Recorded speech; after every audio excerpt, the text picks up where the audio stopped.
What does the Bearcats' identity need to be in 2023? I'll give you a hint. It's the exact same thing that's contributed to a lot of success over the last 25 plus years. You are Locked On Bearcats, your daily podcast on the Cincinnati Bearcats, part of the Locked On Podcast Network, your team every day.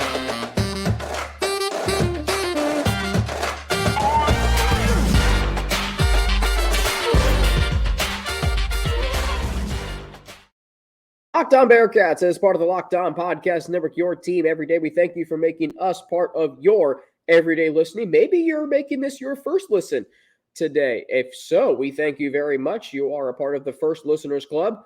I'm Alex Frank, your host of Locked On Bearcats, part of the Locked On Podcast Network, your team every day. Cincinnati is 52 days away from kickoff in the Big 12. It is Wednesday, July 12th. Happy birthday to my aunt's brother, Kenny, up in Cleveland. Hope he's having a fantastic day. If he's listening to this, hey, thanks so much. Listen to Locked On Bearcats. So the Cincinnati Bearcats, yesterday we talked about the underdog mentality that they need to have success this season. I think another thing they need to have is the identity that they need to establish. And spoiler alert, it's the exact same thing that's led to a lot of success over the last 25 plus years. Defense and running the football. And I say those two things because if they play defense, if they play defense,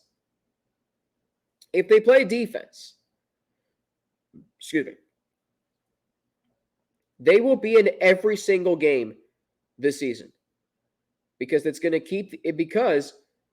going to prevent the offense from having to score 40 points a game.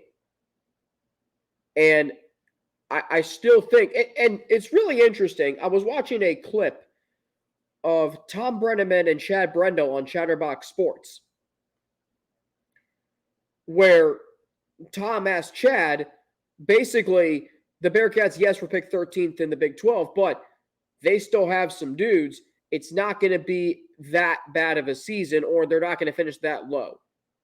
Chad agreed because you look at the players that they have, the running back room, and the dogs they have on defense. Dante Corleone, Jawan Briggs, and Deshaun Pace, combined with guys who could emerge, like an Eric Phillips, like a member of the secondary. Really interested in seeing Brian Threats. I'm really interested in seeing how this defense comes together. Brian Brown's defense last year at Louisville was really good. It was a fantastic hire by Scott Satterfield to bring him onto the coaching staff. The offense is going to be developmental at best, which means two things. One, the defense has to keep the Bearcats in every game. Two, they have to run the football. And I say run the football because I know that works in Cincinnati. Why did the Bearcats have success in 21 making the college football playoff? It wasn't Desmond Ritter's 33 touchdown passes. It was Jerome Ford's 20 rushing touchdowns. It was Jerome Ford and the 200-yard game almost 200-yard game that he had against Houston in the championship game. It was the 4 touchdowns he had in the first half against Central Florida. It was the great performances elsewhere during the season. It was running the football and it was playing defense. When the Cincinnati Bearcats are at their best, they are a ground and pound team. Running the football is going to allow this offense to develop. It's going to take the pressure off Emory Jones. It's going to allow the offensive line to develop and be cohesive in the run game. It's going to allow the Bearcats to win time of possession, which I will say this right now. If the Bearcats have more time of possession than their opponents by the end of the season, I guarantee you they will be at least 7-5. That is one of my bold predictions for this year. That coming up as we get into fall camp. But I will say that this has worked for Bearcats teams in the past. Tough and nasty. That 2018 team I talked about heavily yesterday. Why were they so good? Because they could run the football and they played defense. That defensive line was key to them being able to be really good. It all starts up front. Luke Fickell constantly said, and it was so annoying to hear, but he said the program is driven through the offensive and defensive lines. Is that going to be how it's going to be with Scott Satterfield? I don't know. I do know this. If there's one thing you can count on, they will run the football, the Bearcats, much better this year than they did last year. And the Cincinnati Bearcats will be a very, very good team if they can run the football and play defense. I'm not saying that's going to win them a lot of games, and Chad Brendel talked about that. But I don't think this team is going to be that bad where they're going to finish 13th. Why? They don't play 4 of the 5 teams in the top 5 of the media poll. And I don't think they're as bad as 13th in the conference. Can they beat Baylor? Yes. Can they beat Iowa State? Yes. Can they beat Kansas? Yes. Spoiler alert, all 3 games at home. Can they beat UCF and Houston? Yes. Can they beat Oklahoma State? Maybe. Can they beat West Virginia? They sure better be West Virginia. Can they beat Oklahoma and BYU? Maybe. I'm not going to say no. Because we've seen upsets before. And to be honest with you, an Oklahoma upset would not even be the biggest upset in school history. But it would still be a meaningful win. It'd be your first Big 12 win against a powerhouse in Oklahoma. So there is a lot at stake for the Bearcats this season because you have to set the tone for what your Big 12 tenure is going to look like. And now, I will say last year's team didn't really have an identity. They found ways to win games. Early on, they were an aerial first team, which I liked because it was something different, but I didn't like because that was not what had been successful, and I didn't know if that was sustainable, and it was clear by the second half of the Indiana game it was not. In 21 and 20 and 19 and all the successful years, the identity formed early, defense and running the football. And that can win in the Big 12. Can it win at the level that the Bearcats have won in the last 5 years? I don't know. But with Satterfield's scheme, I think you're going to be pleasantly surprised that the Bearcats offense is not going to be anything special. It might rank in the bottom half of college football. That's okay. But that doesn't mean it can't win 7 games or even 8 or even beyond that. This is a developmental offense. A developmental offense that I believe is going to be that all season. And if the Bearcats can play defense to keep the offense from having to score 40 points, and they can run the football to keep the defense off the field against dynamic Big 12 offenses, and allow the Bearcats to win time of possession, milk the clock. Russ and I have talked about this constantly on this show this offseason, if you've listened, which for you everyday listeners, I'm sure you remember that. But if you haven't listened to us, that's okay. Maybe you're new, but we welcome you. If you haven't listened to our show, Russ and I have talked about that. You're going to have to milk the clock. That means you're going to win a lot of games, 27-24, 24-21. But that's how the Bearcats won games in 2019.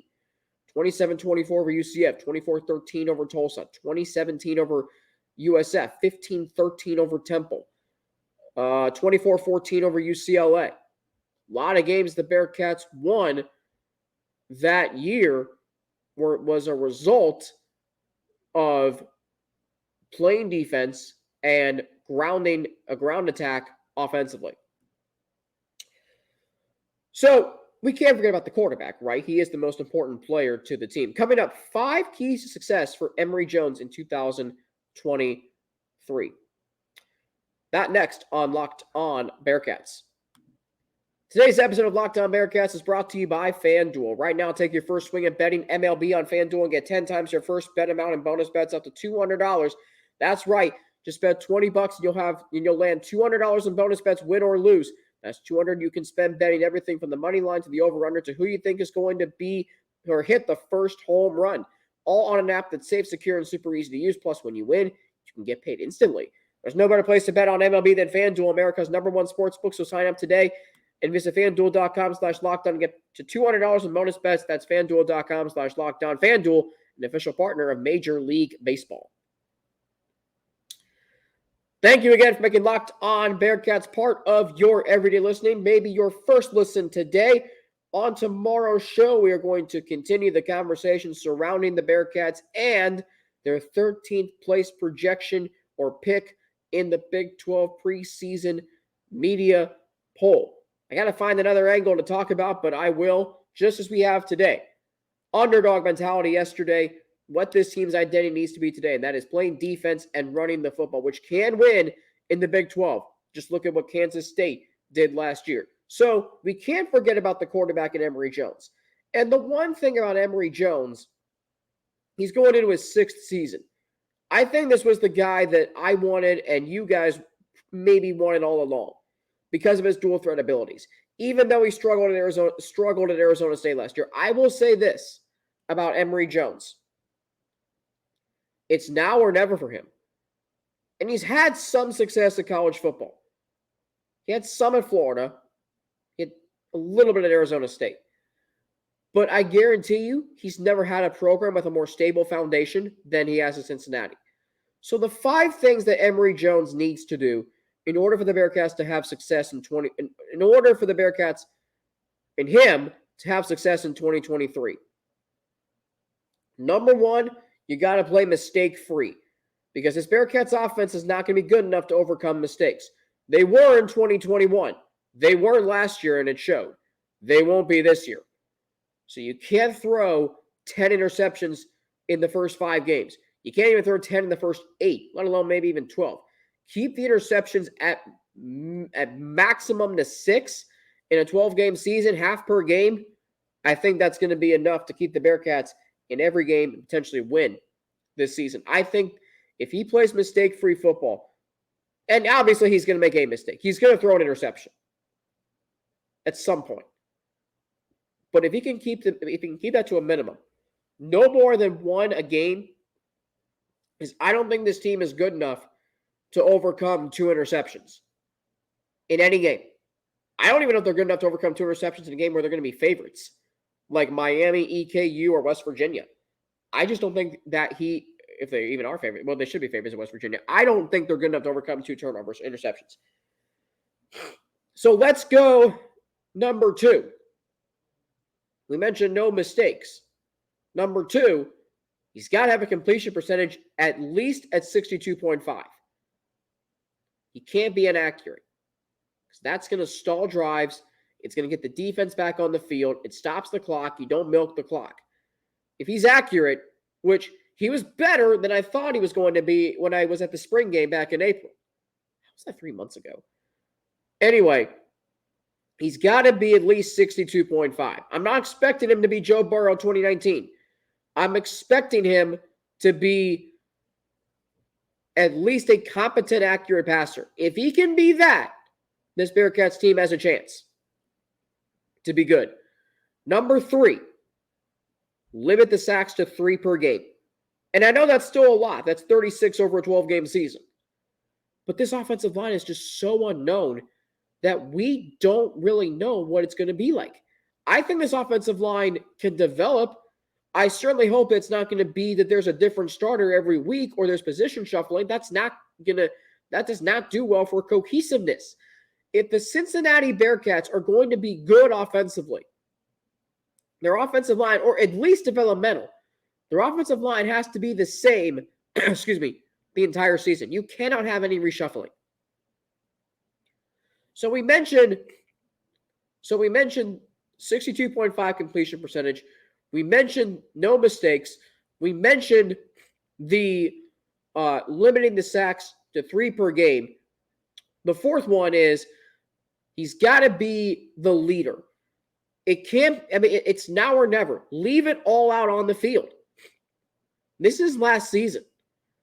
I want to see him play with the same heart and desire that I've seen so many seniors in college football play with over the years, especially at quarterback. Whether that be Desmond Ridder, whether that be, any quarterback who was a senior, Joe Burrow, he's a graduate on that 2019 LSU team. Play like that, like every game is your last, because you never know. And Evan Prater's also waiting in the wings. Number 5. And I had a 5th key. I'm trying to remember what it was. It was, we've established completion percentage. We've established limiting sacks. We've established no mistakes. We've established him being a leader. I would say number 5 is number 5 is he has to be able to make plays. And that might be obvious and that might be cliche, but it's true. Because while I think the running game is going to be better this year, we don't know that for sure. I think the offensive line can eventually be competent, but because of all that, we don't know what Emory Jones is going to bring to the table. We need Emory Jones to make plays. He's going to have to. He's going to have to make this offense better than what it's expected to be. The national media will tell you it's not going to be great. Locally, they're going to tell you it's going to be, they don't know. When I say that, Dan Horde, who's the voice of the Bearcats, and everything he says about the Bearcats, I trust everything he says about the Bearcats. If Dan Horde says, and as he told me after the spring game, offensively, he has no idea. Guys, I'm telling you, this Bearcats team, I don't know where they're going to be offensively. I don't know. I do know that if Jones makes plays, whether that be running, whether that be through the air, they're going to have a chance to be good. I'm not saying they're going to go to the Big 12 championship game. If they do, I'd be shocked. I'm not saying they're going to go to the college football playoff, but hey, TCU did last year. They were 5-7 the year before. I'm saying that to be bowl eligible, he's got to do those 5 things. 62.5 or better completion percentage, limiting the sacks to 3 or fewer per game, limiting the mistakes or no mistakes, be that leader now or never, and making plays. 5 keys for Emory Jones to be successful in 2023. Sorry for my allergies. I don't know what is going on with them. I woke up Saturday from a nap after work, and all of a sudden, I could barely breathe through my nose, and I'm like, yeah, that's not going to fly. However, coming up, who could be the Bearcats version of Elly De La Cruz? Fascinating topic. We'll get into that next here on Locked On Bearcats. Let me preface this by saying, Elly De La Cruz, in 1 month, has completely rejuvenated me as a Reds fan, and probably a lot of you listening to this. He is doing things that you never thought you would see on a baseball field. Stealing second, third, and home in the same sequence. Running out infield singles like it's no big deal. Triples. Automatic if it's a gap shot. And he's hitting over 325. At last check, at least. So who could the Bearcats version of Elly De La Cruz be? Someone who completely rejuvenates life into this program. It has life. But someone who elevates that and the standards that are with this program. I'm going to say Barry Jackson. And I say that because he's, I don't know where he's going to end up once fall camp starts and once that unfolds and how the receivers play their way onto the depth chart, who's first, second, third, etc. But what I saw from Barry Jackson in the spring game was enough for me to conclude. And Russ and I had the same feeling that this guy, when given the opportunity, is going to make a lot of plays. And he's going to be very athletic. And he's going to be a guy who opens up your offense, gives you that vertical threat that we see all the time in the Big 12. I think about that with what I'm going to get from Barry Jackson. You want a guy who's athletic. You want a guy who is going to make plays. You want a guy who's going to keep defensive coordinators up at night.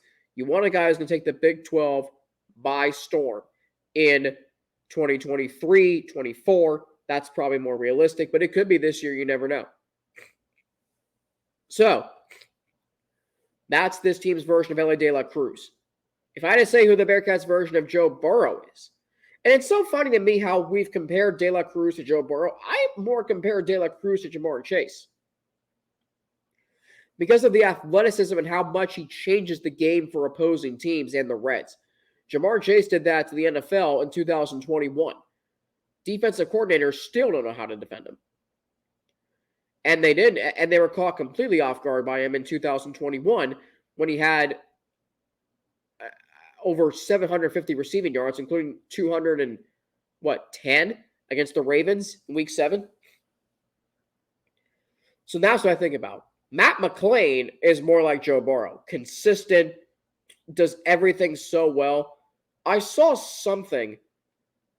Someone said that Matt McClain, Lance McAllister said that a Matt McClain double, the way he swung the bat, was like watching Paul Molitor. And Paul Molitor is one of the all-time great hitters in Major League Baseball history. So I would say Deshaun Pace could be like this team's Joe Burrow for the Bearcats. Dante Corleone maybe, because you know what you're going to get every single night. So Barry Jackson might be more like a Jamar Chase in addition to Elly De La Cruz. But it's just something to think about. When you watch what the Bengals and Reds have done with program-altering players or franchise-altering players, Bearcats had that in Desmond Ridder and Sauce Gardner. Basketball programs had that at several instances, whether it be Kenya Martin, Sean Kilpatrick, Jaron Cumberland, Gary Clark, etc. I think it's fascinating how you can find those guys who could be in football. And again, I mentioned this yesterday. The Bengals right now, they have no questions to me going into training camp, except maybe the secondary. You're confident in the offensive line. Alex Kappa's back. Jonah Williams is going to be your right tackle. We'll see what happens with Lyle Collins. You know what you have in Ted Karras. Cordell Volson was rock solid his rookie season. And you have your stalwart at left tackle in Orlando Brown Jr. The secondary is really interesting because I just think about losing guys like Jesse Bates and Von Bell. Can Dax Hill and whoever starts alongside him at safety, can the new safety tandem be even half as good? Which I think they will.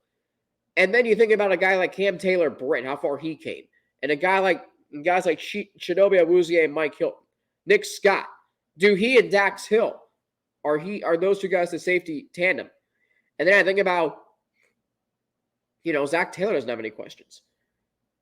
What a time to be a Bengals fan. Now, the Reds, I was thinking about this, and I'm a little concerned after they lost 1-0. Kind of a sour way to go into the All-Star break.